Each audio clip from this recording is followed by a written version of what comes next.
주님의 은혜와 축복이 새벽 예배의 자리에 나오신 우리 성도님들에게 가득 하시길 축복합니다. 네, 이 본당에서 예배드리는 첫 새벽 예배를 인도해서 참 영광스럽기도 하고 부담스럽기도 한데요. 그래서 정말 이 시간들을 통해서 하나님께서 부어주실 새로운 은혜들을 기대하며 기도하셨으면 좋겠습니다. 지난 시간 우리는 기드온이 죽을 수도 있는 것을 알면서 하나님께서 시키시는 대로 우상을 찍어버렸던 말씀에 대해서 나누었었습니다. 실제로 사람들은 30절에 보면 기드온을 끌어내서 죽이려고 했죠. 그런데 더 이상 기드온은 사람들의 시선 때문에 하나님의 말씀에 순종하지 못하는 사람이 아니었던 겁니다. 그렇게 믿음으로 나아가면 하나님께서 반드시 붙여주시는 게 있는데요. 그게 뭘까요? 1번 돈, 2번 동역자. 네, 그렇습니다. 하나님께서 물론 돈을 붙여주실 수도 있고 때로는 돈을 안 붙여주실 수도 있긴 합니다. 근데 하나님의 뜻대로 가는 데 있어서 그렇게 물질의 축복을 안 주실 수도 있다는 겁니다. 받아들이기가 참 쉽지 않은데요. 근데 실제로 그렇습니다. 그런데 하나님께서 반드시 붙여주시는 게 있는데, 개가 아니라 사람이 있는데, 그런 사람을 우리는 동역자라고 합니다. 30절 말씀입니다. 하나님께서 기드온에게 누구를 동역자로 붙여주셨나요? 요아스입니다. 요아스가 누구입니까? 11절 말씀에 보시면 이렇게 되어 있어요. 마침 요아스의 아들 기드온이 미디안 사람들에게 알리지 아니하려 밀 포도주 틀에서 타작하더니, 이게 그 기드온에 대한 말씀이 처음 시작되는 소개의 글인데요. 요아스는 기드온의 아버지였습니다. 그가 지금 기드온의 편에 서는 겁니다. 기드온의 아버지 요아스도 침묵하면 되었을 수도 있습니다. 굉장히 두려운 상황이었던 거죠. 다들 죽이려고 하는데 아버지가 반대하다 같이 이렇게 돌에 맞을 수도 있는 상황이었는데요.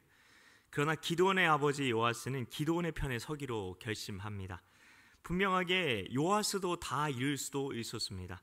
심지어 요아스 자신이 죽을 수도 있었죠. 하나님께서는 믿음의 사람을 통해 하시는 일이 있다는 겁니다. 그게 뭘까요?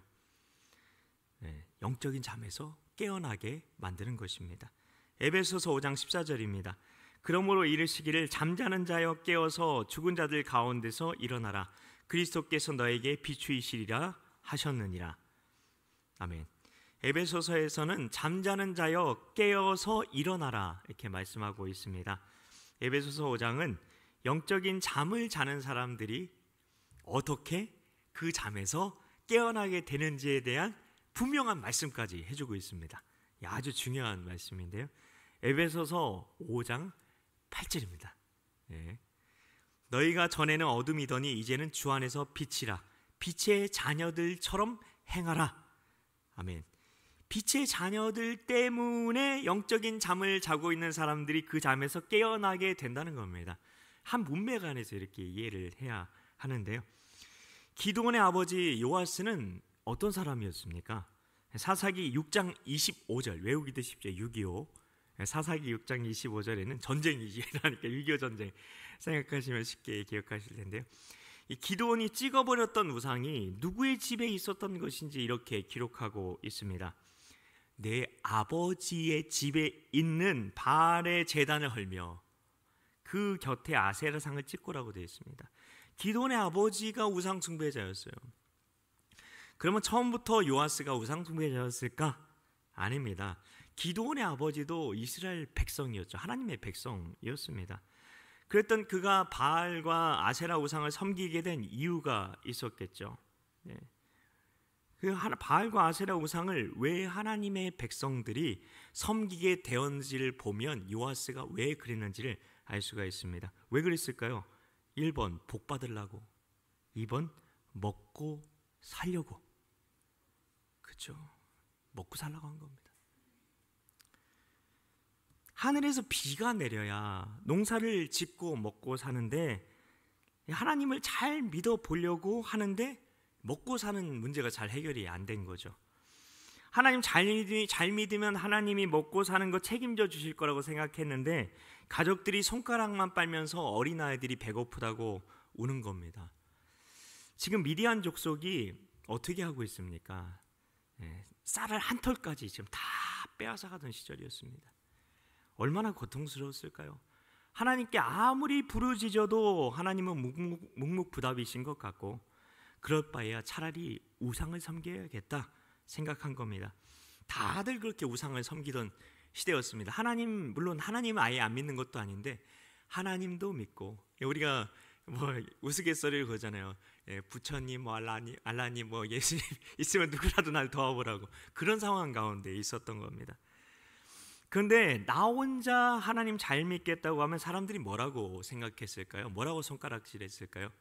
또 가문이 중시되는 시대였는데 가문 사람들이 다 그렇게 우상도 섬기고 있었어요.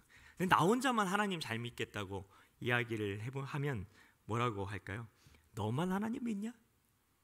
나도 하나님 믿는데 하나님이 살아계신 거 맞아? 혹시 모르니까 바알이 농사를 주관하는 신이라잖아. 너도 하나님 경험해 본 적 없잖아. 너도 하나님 만나본 적 없잖아. 너도 하나님의 기적 경험해 본 적 없잖아. 그러니까 입에 자크 잠그고 너도 바알 섬겨야지. 너만 하나님 믿냐? 너만 하나님의 백성이냐? 바알도 섬기지 않으면 우리 집에 양식이 있어도 니네 집에 안 빌려줄 거니까 알아서 해 하지 않았을까요? 당연한 거죠. 너희는 바알을 섬겨라, 내 집은 하나님만 섬기겠다 말하기가 참으로 어려운 시대였던 겁니다. 실제로 어떤 시대에는 하나님만 잘 믿어보려고 해도 안 도와주시던 때도 성경에 보면 나오죠. 다 죽었어요. 다. 로마의 네로 황제 시절 어땠습니까? 사자밥으로 죽어갔던 많은 믿음의 성도들이 있었습니다. 다니엘과 같이 구해줄 하나님을 기대했을 수도 있어요. 근데 죽임을 당했죠. 수많은 선교사들이 식인종에 의해서 살해되기도 했죠. 그들이 믿음이 없어서 그렇게 죽었을까요? 여러분이 지금 하고 있는 T교제가 나온 이유도 그것 때문이래요. 그 식인종들한테 그 선교사들을 보내는데 다 죽는 거예요. 그래서 그 어떻게 해야 될까? 그게 포기해야 될까? 식인종들 다 포기해야 될까? 그렇게 생각을 했는데 그게 아닌 거예요. 네. 정말 그 잔인한 부족들 포기해야 될까 생각했는데 그게 아닌 거예요.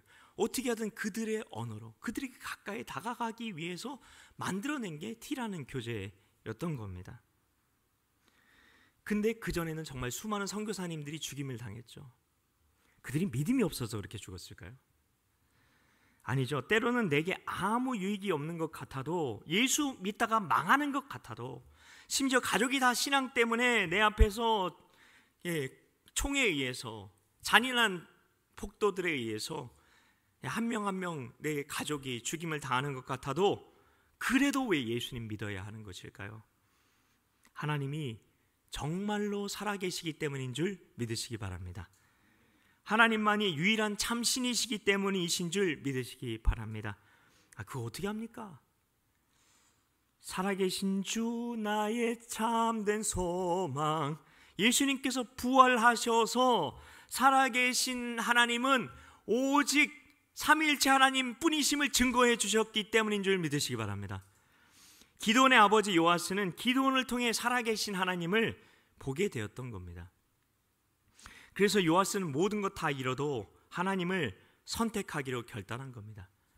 성도 여러분, 우리가 믿음으로 걸어갈 때 우리 인생에 하나님께서 주시는 물질의 축복, 성공의 축복, 관계의 축복, 승진의 축복 하나도 없을 수도 있어요. 하나도 없을 수도 있어요. 결혼도 못할 수도 있어요. 물론 있을 수도 있고요. 중요한 건 왜 우리가 주의 말씀에 순종하려고 하는지, 그 마음의 동기, 그게 중심이거든요. 그게 중요한 겁니다. 하나님께서 살아계신 하나님이시기에, 그분이 나의 부활 생명이시기에 우린 죽어도 살 것이고 그 나라가 이미 나의 조국이기에 우리는 그 나라와 영광을 위해서 내 생명도 한 알의 밀알로 심을 수 있는 줄 믿습니다. 이게 바로 구원의 확신, 영생의 확신, 천국에 대한 확신이 있는 그런 하나님의 백성들이 마땅히 가야 할 길인 것입니다. 이런 믿음으로 걸어가실 때 우리 목사님에게 그렇게 믿음으로 걸어가고 계시거든요. 그럼 목사님에게 지금 하나님께서 어떤 일들을 하고 계십니까? 동역자를 붙여주시죠. 동역자를 붙여주고 계시죠. 이게 하나님의 길로 가고 있다는 증거인 겁니다. 그래서 이런 믿음으로 걸어가실 때 여러분 주위에 동역자들이 붙게 될 겁니다.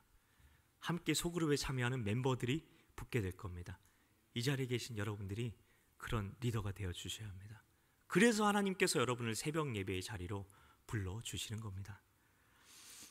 네. 그리고 우리는 이를 동역자라고 기록하고 이렇게 있습니다. 주님의 제자. 그리고 어제 목사님께서 말씀하신 것처럼 관객이 아니라 예배의 주인공이라고 읽는 것입니다. 나의 이런 믿음의 순종을 통해 우리를 통해 생명이 생명을 낳고 제자가 제자를 낳는 그 놀라운 역사가 일어나게 될 줄 믿습니다. 같이 기도하겠습니다. 하나님 아버지, 가서 제자 삼으라 하나님께서 말씀하셨습니다. 어떻게 우리가 제자 삼아야 하는 걸까요? 오늘 말씀을 통해 우리는 분명히 보게 되었습니다. 주님을 향한 철저한 믿음으로 나아갈 때에 사람들이 나를 통해 살아계신 주님을 보게 되고 그들도 예수님을 따르게 되는 것이었습니다. 내가 세상의 밝은 빛 명광교회로 살아가면, 빛의 자녀로서 살아가면 하나님, 잠자는 자들이 영적인 잠에서 깨어나게 되는 것입니다. 하나님, 우리가 복받기 위해 예수 믿지 않게 하여 주시고 하나님이 살아계시기에 그 말씀에 전적인 순종을 다짐하는 우리가 되게 하여 주시옵소서. 그리하여 우리가 복을 따라가는 인생이 아니라, 은혜를 추구하는 인생이 아니라 복이 우리를 따라오고 은혜가 우리를 따라오는 그런 인생, 참된 하나님의 백성의 삶 살아가게 하여 주시옵소서. 믿고 감사드리오며 예수님 이름으로 기도하옵나이다. 아멘.